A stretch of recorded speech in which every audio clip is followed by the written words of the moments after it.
मेरे प्यारे देशवासियों, माझ्या प्रिय नमस्कार। देशवासियांनो आज नमस्कार. आपसे मन की बात आज एक तुमच्याशी मन ऐसे की समय बात कर रहा एका हूं अशा वेळी करत जब आहे कोरोना जेव्हा कोरोना हम सभी के आपल्या धैर्य, सर्वांचं धैर्य हम सभी के आणि दुख दुःख सहन बर्दाश्त करने करण्याची की मर्यादा सीमा की परीक्षा ले यांची रहा है। परीक्षा पाहत आहे. बहुत से अपने आपल्या सर्वांचे कित्येक हमें जीवलग असमय छोड़कर चले गए। अकालीच आपल्याला सोडून गेले आहेत. कोरोना की पहली वेव का कोरोनाच्या पहिल्या लाटेचा सफलतापूर्वक यशस्वीपणे सामना केल्यानंतर देश देशामध्ये हौसले खूप से मोठी उमेद निर्माण झाली होती. आत्मविश्वास से भरा हुआ आत्मविश्वासानं देश भारलेला होता.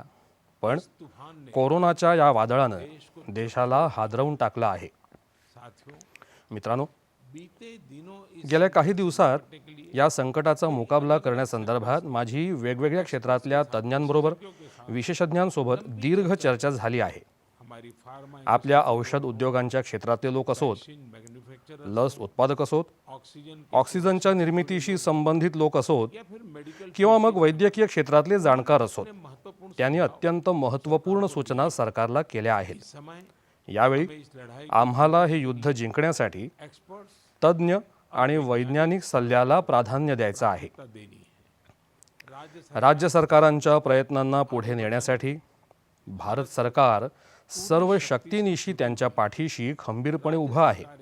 राज्य सरकारही आपापली जबाबदारी निभावण्यासाठी पूर्ण प्रयत्न करत आहेत. साथियों, मित्रांनो, कोरोना के खिलाफ कोरोना विरुद्ध यावेळी खूप मोठी लढाई देशातले डॉक्टर्स आणि आरोग्य कर्मचारी लढत आहेत. वर्कर्स लड़ रहे हैं। गेल्या 1 वर्षात साल में उन्हें या आजाराबाबत त्यांना वेगवेगळ्या प्रकारचे अनुभवही आलेले आहेत. हमारे साथ आपल्यासोबत यावेळी इस समय मुंबईतले प्रसिद्ध डॉक्टर शशांक जोशी जी आहेत. शशांक जोशी जी जुड़ रहे हैं। डॉक्टर शशांकजींकडे को कोरोना कोरोनावरचे उपचार आणि त्या संदर्भातल्या संशोधनाचा प्रत्यक्ष अनुभव खूप मोठा आहे आणि ते इंडियन कॉलेज ऑफ फिजिशियन्सचे अधिष्ठाताही राहिले आहेत. आइए चला, आपण आता डॉक्टर शशांकजी यांच्याशी बातचीत करूया. नमस्कार डॉक्टर शशांक जी। नमस्कार सर। अभी कुछ दिन पहले ही मुझे आपसे बात करने का अवसर मिला था। आपके विचारों की स्पष्टता मुझे बहुत अच्छी लगी थी। मुझे लगा देश के सभी नागरिकों को आपके विचार जानने चाहिए। जो बातें सुनने में आती है उसी को मैं एक सवाल के रूप में आपके सामने प्रस्तुत करता हूँ। डॉक्टर शशांक, आप लोग इस समय दिन रात जीवन रक्षा के काम में लगे हुए हैं। सबसे पहले तो मैं चाहूँगा कि आप सेकंड वेव के बारे में लोगों को बताएं। मेडिकली ये कैसे अलग है और क्या-क्या सावधानी जरूरी है? धन्यवाद सर। ये जो दूसरी बाढ़ आई है ये तेजी से आई है, तो जितनी पहली बाढ़ थी उससे ये वायरस ज़्यादा तेज चल रहा है। लेकिन अच्छी बात यह है कि उससे ज़्यादा रफ्तार से रिकवरी भी है और मृत्यु दर काफ़ी कम है। इसमें 2-3 फ़र्क है। पहली तो ये युवाओं में और बच्चों में भी थोड़ा दिखाई दे रहा है। उसके जो लक्षण हैं, पहले जैसे लक्षण थे, सांस चढ़ना, सूखा खांसी आना, बुखार आना, ये तो सब है ही, पर उसके साथ थोड़ा गंध जाना, स्वाद चला जाना, ये भी है। और लोग थोड़े भयभीत हुए। भयभीत होने की बिल्कुल ज़रूरत नहीं है। 80-90% लोगों में इसमें कोई भी लक्षण नहीं दिखाई देते हैं। ये म्यूटेशन जो बोलते हैं, घबराने की बात नहीं है। ये म्यूटेशन होते रहते हैं। जैसे हम कपड़े बदलते हैं वैसे वायरस भी अपना रंग बदल रहा है, और इसलिए बिल्कुल डरने की बात नहीं है। और ये वेव को हम पाल कर देंगे। वेव आती जाती है और ये वायरस आते जाते रहता है। तो यही अलग अलग लक्षण हैं और मेडिकली हमको सतर्क रहना चाहिए। एक 14 से 21 दिन का ये कोविड का टाइम टेबल है, इसमें वैद्यकीय सलाह लेना चाहिए। डॉक्टर शशांक, मेरे लिए भी आपने जो एनालिसिस बताया बड़ा इंटरेस्टिंग है। मुझे कई चिट्ठियां मिली हैं जिसमें ट्रीटमेंट के बारे में भी लोगों की बहुत सी आशंका है। कुछ दवाओं की मांग बहुत ज़्यादा है, इसलिए मैं चाहता हूं कि कोविड के ट्रीटमेंट के बारे में भी आप लोगों को जरूर बताएं। हाँ सर, क्लिनिकल ट्रीटमेंट लोग बहुत देरी से चालू करते हैं और अपने आप बीमारी से दब जाएंगी ये भरोसे पे रहते हैं और मोबाइल पे आने वाली बातों पे भरोसा रखते हैं। और अगर सरकारी दी हुई सूचना का पालन करें तो ये कठिनाई का सामना नहीं आता है। तो कोविड में जो ट्रीटमेंट क्लिनिकल प्रोटोकॉल है उसमें 3 प्रकार की तीव्रता है। हल्का या माइल्ड कोविड, मध्यम या मॉडरेट कोविड और तीव्र कोविड जो सीवियर कोविड बोलते हैं, इसके लिए है। तो जो हल्का कोविड है उसके लिए तो हम ऑक्सीजन का मॉनिटरिंग करते हैं, पल्स का मॉनिटरिंग करते हैं, बुखार का मॉनिटरिंग करते हैं। बुखार बढ़ जाता है तो कभी कभी पैरासीटामोल जैसी दवाई का इस्तेमाल करते हैं और अपने डॉक्टर से संपर्क करना चाहिए।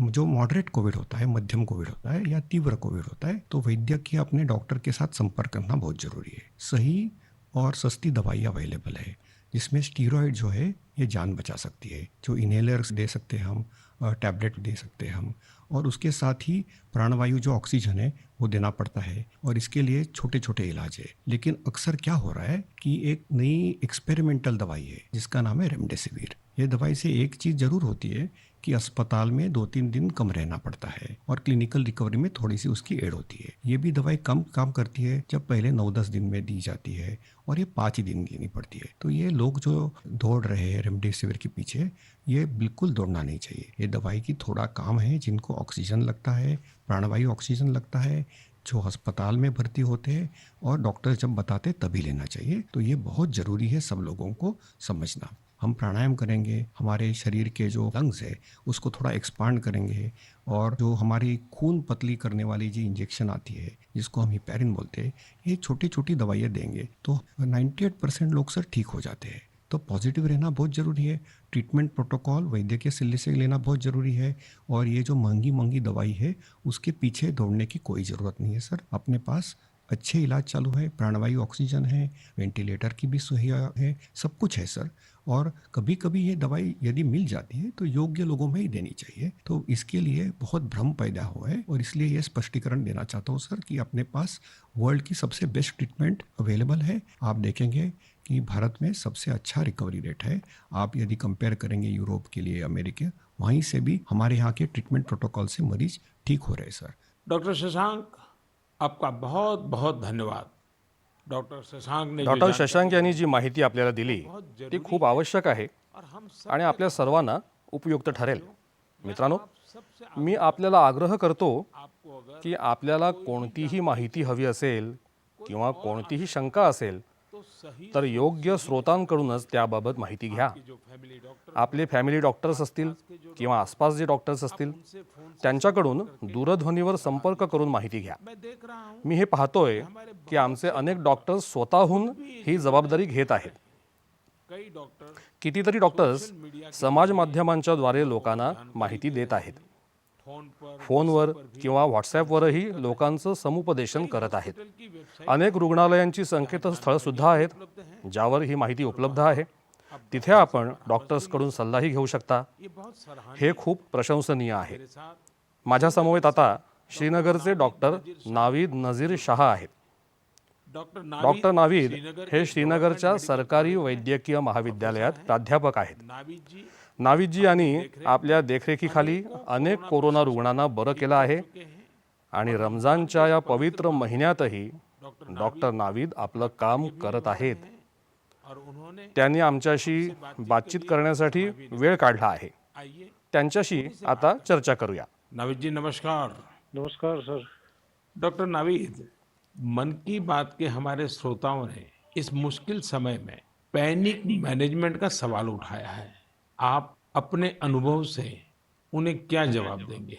देखिए, जब कोरोना शुरू हुआ तो कश्मीर में जो सबसे पहला हॉस्पिटल डिजिग्नेट हुआ एज कोविड हॉस्पिटल वो हमारा सीडी हॉस्पिटल था जो मेडिकल कॉलेज के अंडर में आता है। तो उस टाइम एक खौफ का माहौल था लोगों में, तो था ही। वो समझते थे शायद कोविड का इन्फेक्शन किसी को हो जाता है तो एक डेथ सेंटेंस माना जाएगा ये। और ऐसे ही जो हमारे अस्पतालों में डॉक्टर साहिबान या पैरामेडिकल स्टाफ काम करते थे उनमें भी एक खौफ का माहौल था कि हम इन पेशेंट्स को कैसे फेस करेंगे, हमें इन्फेक्शन होने का खतरा नहीं है। लेकिन जो ही टाइम गुजरा हमने भी देखा कि अगर पूरी तरीके से हम जो प्रोटेक्टिव गियर पहने और एहतियाती तदाबीर जो है उन पे अमल करें तो हम भी सेफ रह सकते हैं और हमारा जो बाकी स्टाफ है वो भी सेफ रह सकता है। और आगे आगे जब भी हम देखते गए तो ये मरीज जो कुछ लोग बीमार थे, कुछ एसिम्प्टोमेटिक थे यानी कि उनमें कोई बीमारी के कोई लक्षण नहीं थे, हमने देखा कि करीब करीब 90-95% से ज्यादा जो मरीज है वो खुद विदाउट एनी मेडिकेशन भी ठीक हो जाते हैं। तो वक्त जैसे गुजरता गया तो लोगों में जो कोरोना का एक डर था वो बहुत कम हो गया। आज की बात जो हम ये सेकंड वेव जो इस टाइम हमारी आई है इस कोरोना में, इस टाइम भी हमें पैनिक होने की जरूरत नहीं है। इस मौके पे भी हम अगर जो प्रोटेक्टिव मेजर्स हैं, जो एसओपीज हैं, अगर उन पे हम अमल करेंगे, जैसे मास्क पहनना, हैंड सैनिटाइजर का यूज करना, इसके अलावा फिजिकल डिस्टेंस मेंटेन करना या सोशल गैदरिंग्स हम अवॉइड करें, तो हम अपना रोजमर्रा का काम भी बखूबी निभा सकते हैं और इस बीमारी से प्रोटेक्शन भी पा सकते हैं। डॉक्टर नावीद, वैक्सीन को लेकर भी लोगों के कई सारे सवाल हैं, जैसे कि वैक्सीन से कितनी सुरक्षा मिलेगी, वैक्सीन के बाद कितना आश्वस्त रह सकते हैं। आप कुछ बात इसमें बताएं तो श्रोताओं को बहुत लाभ होगा।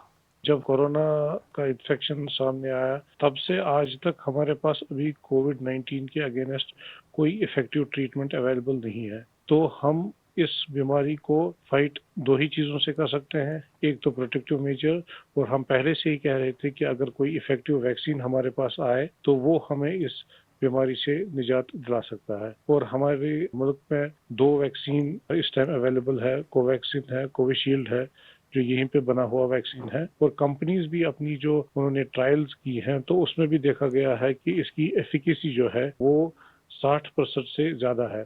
अगर हम जम्मू कश्मीर की बात करें, हमारी यूटी में अभी तक 15 से 16 लाख तक लोगों ने अभी ये वैक्सीन लगाया है। हाँ, सोशल मीडिया में काफ़ी इसके जो मिसकंसेप्शन या मिथ्स इसमें आए थे कि ये साइड इफ़ेक्ट्स हैं। अभी तक हमारी जो भी यहाँ पे वैक्सीन लगे हैं, कोई साइड इफ़ेक्ट उनमें नहीं पाया गया है। सिर्फ जो आम हर किसी वैक्सीन के साथ एसोसिएटेड होता है, किसी को बुखार आना, पूरे बदन में दर्द, या लोकल साइट जहाँ पे इंजेक्शन लगता है वहाँ पे पेन होना, ऐसे ही साइड इफ़ेक्ट्स हमने हर मरीज में देखे हैं। तो कोई ग्रॉस हमने कोई एडवर्स इफेक्ट नहीं देखा है। हाँ, और दूसरी बात, लोगों में ये भी आशंका थी कि कुछ लोग आफ्टर वैक्सीनेशन यानी वैक्सीन टीकाकरण के बाद पॉजिटिव हो गए। इसमें कंपनी से ही गाइडलाइंस है कि उसमें अगर किसी को टीका लगा है उसके बाद उसको इन्फेक्शन हो सकता है, वो पॉजिटिव हो सकता है, लेकिन जो बीमारी की सीवियरिटी है यानी बीमारी की शिद्दत जो है उन मरीजों में उतनी नहीं होगी, यानी कि वो पॉजिटिव हो सकते हैं लेकिन जो बीमारी है वो एक जानलेवा बीमारी उनमें साबित नहीं हो सकती है। इसलिए जो भी ये मिसकंसेप्शंस हैं वैक्सीन के बारे में वो हमें दिमाग से निकालने चाहिए, और जिसकी बारी आई, क्योंकि 1 मई से हमारा पूरे मुल्क में जो भी 18 साल से ज़ायद की उम्र के हैं उनको वैक्सीन लगाने का कार्यक्रम शुरू होगा, तो लोगों से अपील यही करेंगे कि आप आए, वैक्सीन लगवाएं और अपने आप को भी प्रोटेक्ट करें, और ओवरऑल हमारी सोसाइटी और हमारी कम्युनिटी इससे प्रोटेक्ट हो जाएगी कोविड-19 के इन्फेक्शन से। डॉक्टर नावीद, आपका बहुत बहुत धन्यवाद और आपको रमजान के पवित्र महीने की बहुत बहुत शुभकामनाएं। बहुत बहुत शुक्रिया। साथियों, मित्रांनो, कोरोना की इस कोरोनाच्या या संकट काळात लसीचं महत्त्व तर सगळ्यांनाच पटलं आहे।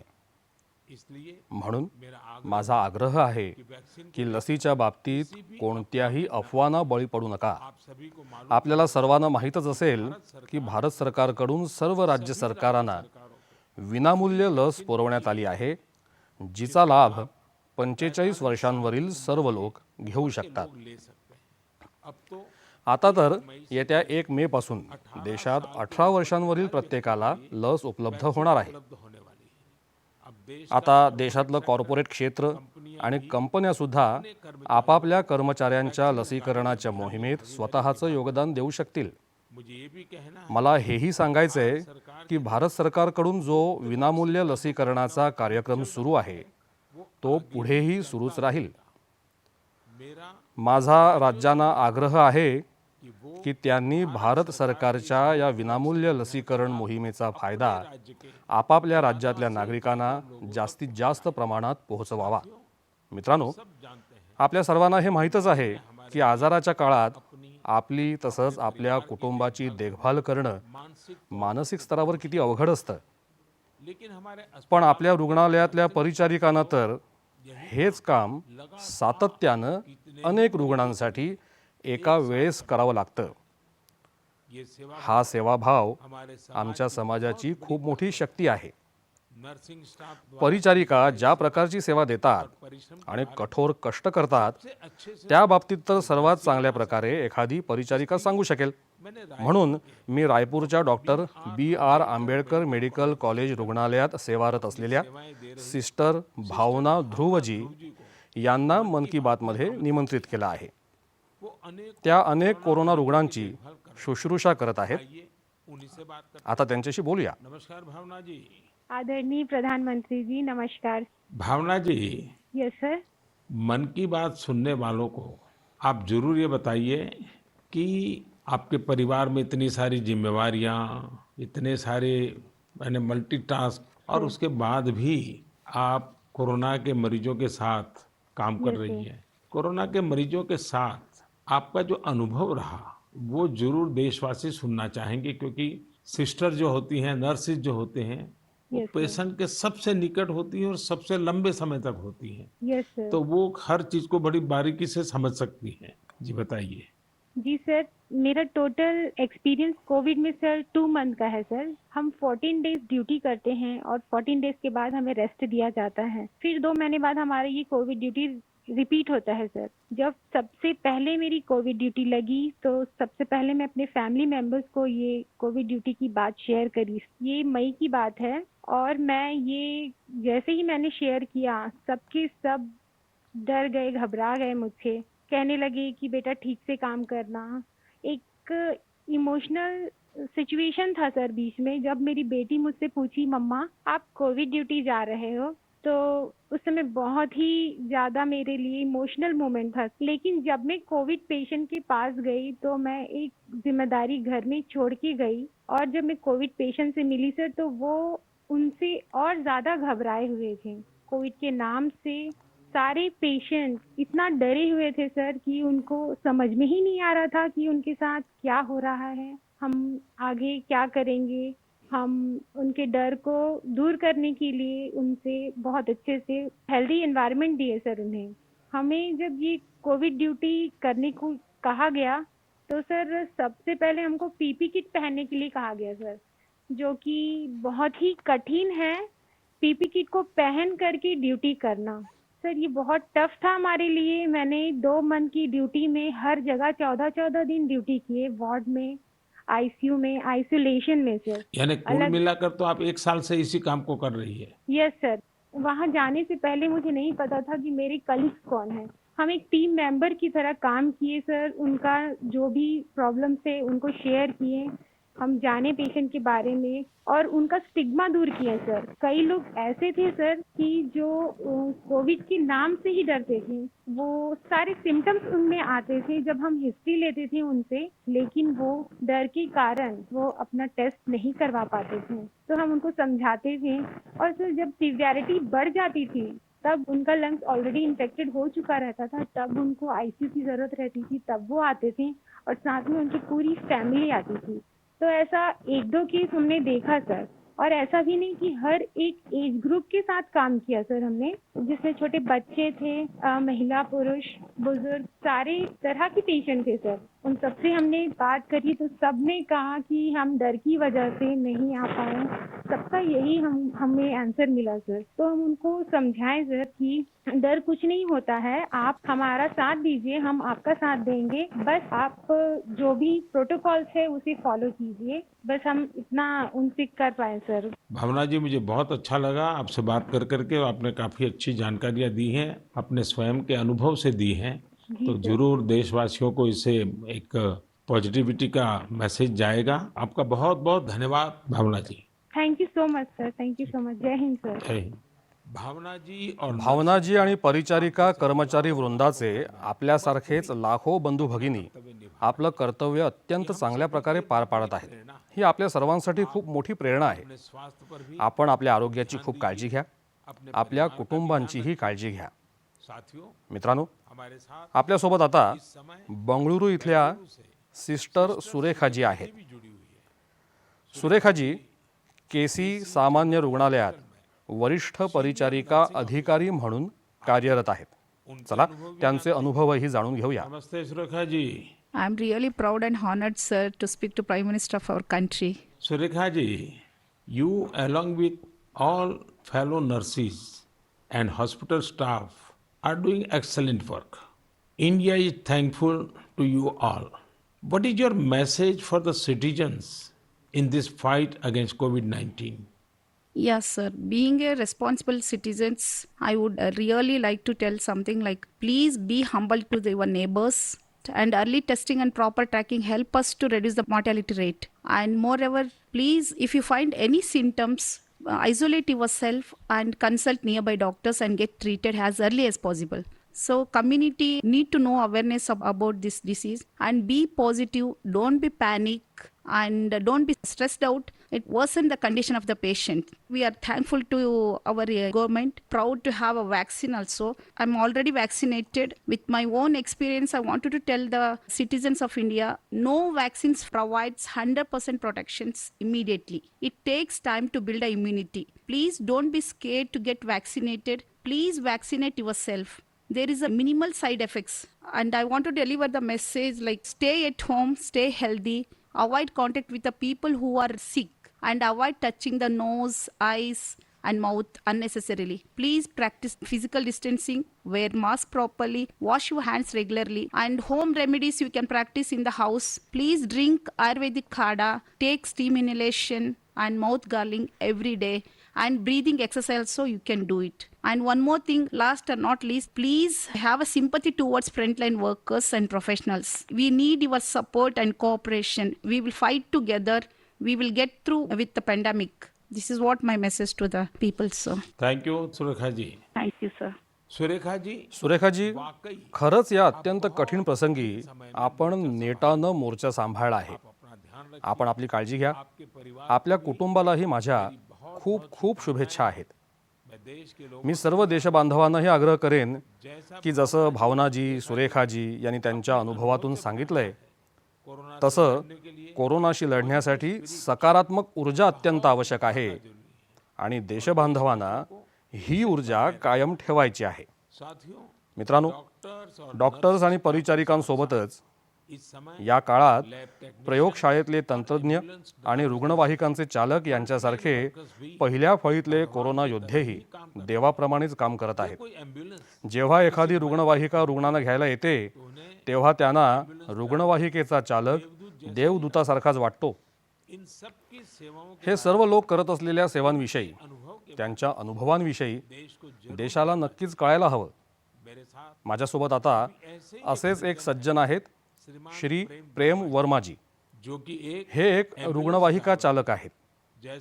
त्यांच्या नावावरूनच जसं आपल्याला कळतं तसं प्रेम वर्माजी आपलं काम, आपलं कर्तव्य अत्यंत प्रेमानं आणि मनापासून करत असतात. चला आपण त्यांच्याशी बोलूया. नमस्ते प्रेम जी। नमस्ते सर जी। भाई प्रेम, हाँ जी सर। आप अपने कार्य के बारे में हाँ जी।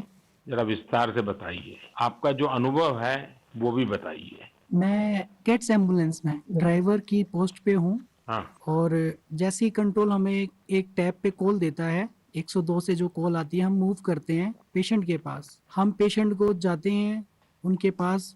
तो 2 साल से हम कंटिन्यू कर रहे हैं काम। अपना किट पहन के, ग्लव्स मास्क पहन के पेशेंट को जहाँ वो ड्रॉप करने के लिए कहते हैं, जो भी हॉस्पिटल में, हम जल्दी से जल्दी उनको ड्रॉप करते हैं। आपको तो वैक्सीन की दोनों डोज लग गई होगी। बिल्कुल सर। तो दूसरे लोगों को वैक्सीन लगवाएं, इसके लिए आपका क्या संदेश है? सर बिल्कुल सभी को ये डोज लगवानी चाहिए और अच्छी ही है फैमिली के लिए भी। अब मुझे मेरी मम्मी कहती है ये नौकरी छोड़ दो। मैंने बोला मम्मी अगर मैं भी नौकरी छोड़ के बैठ जाऊंगा तो सब और पेशेंट को कैसे कौन छोड़ने जाएगा, क्योंकि सब इस कोरोना काल में सब भाग रहे हैं, सब नौकरी छोड़ के जा रहे हैं। मम्मी भी मुझे बोलती है कि बेटा ये नौकरी छोड़ दे। मैंने बोला नहीं मम्मी, मैं नौकरी नहीं छोड़ूंगा। प्रेम जी, माँ को दुखी मत करना, नहीं माँ सर। को समझाना। हाँ जी। लेकिन ये जो आपने माँ वाली बात बताई ना, हाँ जी। ये बहुत ही छूने वाली है। आपकी माता जी को भी हाँ जी मेरा प्रणाम कहिएगा। बिल्कुल। हाँ। हाँ जी। और प्रेम जी, मैं आपके माध्यम से हाँ जी। ये एम्बुलेंस चलाने वाले हमारे ड्राइवर भी हाँ जी। कितना बड़ा रिस्क लेकर के काम कर रहे हैं, हाँ जी। और हर एक की माँ क्या सोचती है, बिल्कुल सर। ये बात जब श्रोताओं तक पहुंचेगी, हाँ जी। मैं जरूर मानता हूं कि उनको भी दिल को छू जाएगी। हाँ जी। प्रेम जी, बहुत बहुत धन्यवाद। आप एक प्रकार से प्रेम की गंगा बहा रहे हैं। धन्यवाद सर जी। धन्यवाद भैया। धन्यवाद। साथियों, मित्रांनो, प्रेम वर्माजी आणि त्यांच्यासारखे हजारो लोक आज आपल्या जीवाची पर्वा न करता लोकांची सेवा करत आहेत.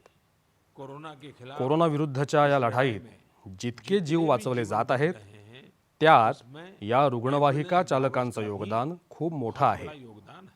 प्रेमजी, आपण आणि देशभरातल्या आपल्या सर्व सहकाऱ्यांचे मी खूप खूप आभार मानतो, दुवा देतो. आपण वेळेवर पोहोचत राहा, असेच लोकांचे जीव वाचवत राहा. माझ्या प्रिय देशबांधवांनो, हे खरं आहे की सध्या कोरोनाचा संसर्ग खूप लोकांना होत आहे. मात्र कोरोनामधून बरे होणाऱ्या लोकांची संख्या सुद्धा तितकीच जास्त आहे.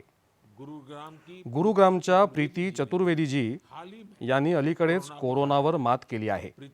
प्रीतीजी मन की बातमध्ये आपल्याशी संवाद साधण्यासाठी आल्या आहेत. त्यांचे अनुभव आपल्याला खूप उपयोगी पडतील. नमस्ते सर, कैसे हैं आप? मैं ठीक हूँ जी। सबसे पहले तो मैं आपकी कोविड-19 से सफलतापूर्वक लड़ने के लिए जी, सराहना करूंगा। थैंक यू सो मच मेरी सर। कामना है आपका स्वास्थ्य और तेजी से बेहतर हो। जी, शुक्रिया सर। प्रीति जी, हाँ जी सर। ये सिर्फ आपके परिवार में आप ही का नंबर लगा है कि परिवार के और सदस्य भी इसमें फंस गए हैं? नहीं नहीं सर, मैं अकेली ही हुई थी। चलिए, आज पॉजिटिव। भगवान की कृपा रही। अच्छा, मैं चाहूंगा हाँ जी कि सर। आप अपने इस पीड़ा के अवस्था के कुछ अनुभव अगर साझा करें तो जी सर। शायद जो श्रोता है उनको हाँ भी जी। ऐसे समय कैसे अपने आप को संभालना चाहिए, इसका मार्गदर्शन मिलेगा। जी सर, जरूर सर। इनिशियली इस स्टेज में मेरे को बहुत ज्यादा लेथार्जिक, मतलब बहुत सुस्ती सुस्ती आया, और उसके बाद ना मेरे गले में थोड़ी सी खराश होने लगी। तो उसके बाद ना मेरा थोड़ा सा मेरे को लगा कि ये सिम्टम्स है, तो मैंने टेस्ट कराया। दूसरे दिन रिपोर्ट आते ही जैसे ही मेरे को पॉजिटिव हुआ, मैं अपने आप को क्वारंटीन कर लिया, एक रूम में आइसोलेट करके। अब डॉक्टर्स के साथ कंसल्ट करा मैंने उनसे, उनकी मेडिकेशन स्टार्ट कर दी। तो आपका परिवार बच गए आपके क्विक जी एक्शन सर। के कारण। जी सर, वो बाकी सबका भी बाद में कराया था, बाकी सब नेगेटिव थे, मैं ही पॉजिटिव थे। उससे पहले मैंने अपने आप को आइसोलेट कर लिया था एक रूम के अंदर। अपनी जरूरत का सारा सामान रख के उसको मैं अपने आप अंदर कमरे में बंद हो गई थी। और उसके साथ साथ मैंने फिर डॉक्टर के साथ मेडिकेशन स्टार्ट कर दी। तो मैंने मेडिकेशन के साथ साथ ना मैंने योगा, आयुर्वेदिक, और साथ में मैंने ना काढ़ा भी लेना शुरू कर दिया था अपनी इम्यूनिटी बूस्ट करने के लिए। और सर मैं दिन में, मतलब जब भी अपना भोजन वगैरह लेती थी, उससे मैंने हेल्दी फूड जो कि प्रोटीन रिच डाइट थी वो लिया। मैंने बहुत सारा फ्लूइड लिया, मैंने स्टीम लिया, गार्गल किया और हॉट वाटर लिया। मैंने दिन भर मैं इन सब चीजों को ही अपने उस जीवन में लेती आई डेली। और सर इन दिनों में ना सबसे बड़ी बात मैं बोलना चाहूंगी कि घबराना तो बिल्कुल नहीं है, बहुत मेंटली स्ट्रांग करना, जिसके लिए मेरे को ना योगा ने बहुत ज्यादा, ब्रीदिंग एक्सरसाइज करती थी ना, उससे मुझे अच्छा लगता था उसको करने से मुझे। अच्छा प्रीति जी, जब अब आपका प्रोसेस पूरा हो गया, आप संकट से बाहर निकल आई, हाँ अब जी। आपका टेस्ट भी नेगेटिव आ गया है, हाँ जी तो सर। फिर आप अपने स्वास्थ्य के लिए, जी इसके सर। देखभाल के लिए अभी क्या कर रही है? सर मैंने एक तो योगा बंद नहीं किया है, ठीक है। मैंने काढ़ा अभी भी ले रही हूँ, और अपनी ना इम्यूनिटी बूस्ट रखने के लिए मैं अच्छा हेल्दी फूड खा रही हूँ अभी, जो कि मैं बहुत अपने आप को नेग्लेक्ट कर लेती थी, उस पर बहुत ध्यान दे रही हूँ मैं। धन्यवाद Preeti ji, thank you so much sir. आपने जो जानकारी दी मुझे लगता है ये बहुत सारे लोगों के काम आएगी। आप स्वस्थ रहें, आपके परिवार के लोग स्वस्थ रहें, मेरी आपको बहुत बहुत शुभकामनाएं। मेरे प्यारे देशवासी, माझ्या प्रिय देशबांधवांनो, आज आज जसे आपल्या वैद्यकीय क्षेत्रातले लोक, फ्रंटलाइन वर्क पहिल्या फळीत काम करणारे सर्व कर्मचारी अहोरात्र सेवा कार्य करत आहेत, त्याचप्रमाणे समाजातले इतर लोकही या काळात कुठेही मागे नाहीत. नहीं है। देश एक देश पुन्हा एकदा एकजूट होऊन कोरोना विरुद्ध लढा देत आहे. लड़ाई लड़ रहा है। इन दिनों में आजकाल मी पाहतो कोई क्वारंटाइन कुणी विलगीकरणात असलेल्या कुटुंबांपर्यंत औषधं पोहोचवत आहे, सब्जियां, कुणी भाज्या, दूध, फळं अशा गोष्टी पोहोचवत आहेत, एम्बुलेंस की मुफ्त कुणी विनामूल्य रुग्णवाहिका सेवा रुग्णांना देत आहेत. अलग अलग कौन देशाच्या कानाकोपऱ्यातून या आव्हानात्मक काळात सुद्धा अनेक स्वयंसेवी संस्था पुढाकार घेऊन इतरांची मदत करण्यासाठी जे जे करू शकतात ते करण्याचा प्रयत्न करत आहेत. इस बार यावेळी गांवों में भी गावांमध्ये सुद्धा नवी जागृती दिसत आहे. कोविड नियमांचं कठोर पालन करत हुए लोग लोक आपापल्या गावांचं कोरोनापासून रक्षण करत आहेत. जे लोक बाहेरून येत आहेत उनके लिए त्यांच्यासाठी योग्य त्या व्यवस्था तयार केल्या जात आहेत. शहरों में भी शहरात सुद्धा अनेक युवक मैदानात उतरले आहेत. ते आपापल्या भागात कोरोनाचे रुग्ण वाढू नयेत यासाठी स्थानिक रहिवाशांसोबत प्रयत्न करत आहेत. कर रहे हैं।